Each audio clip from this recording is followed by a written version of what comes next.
In the south of Odisha, on the border of Andhra Pradesh and Odisha, is a big mountain called Mahendragiri. That is elephant country. And there are elephant trainers out there. Once I was passing by and I found elephants shackled with a rope tied to a peg stuck in the ground. I asked the Mahavat, elephant trainer, how come you have managed to tie this huge elephant with a little peg to the ground? He said, Swamiji, when the elephant was yet a baby, at that time it was tied with the peg. Now when it was a baby, it did not have the strength to yank the peg out, and it became conditioned. If this rope is tied to the ground, then I cannot pull it out. Now when it's become a full-fledged animal, it can even yank out a tree, but its conditioning is preventing it from doing so. You see, there are these fleas. Now fleas have this ability to jump 16 feet. At least that's what Wikipedia claims. 16 feet. But you do an experiment. You put fleas into a tin box where they only have 1 foot space to jump.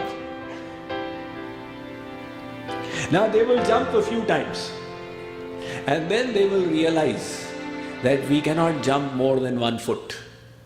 After that you open the lid. They will keep jumping 1 foot. They will never try to jump more than that.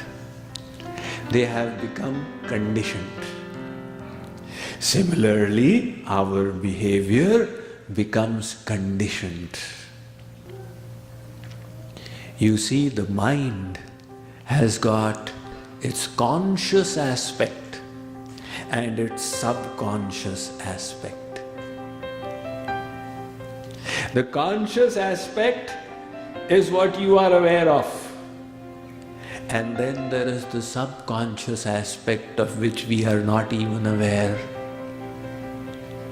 Supposing a dog scared the wits out of you when you were a 3-year-old. Now you've developed this phobia for dogs and even you don't realize why it is happening to me. But it is embedded in the subconscious. So every time a dog makes its appearance, you become scared. You can keep on struggling consciously, but you will have to correct the subconscious.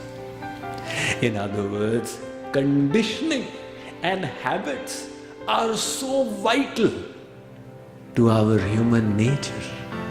Practically 90% of our behavior and thought is determined by it. The way we think is not consciously decided at every moment. Such conscious choices are few and far between.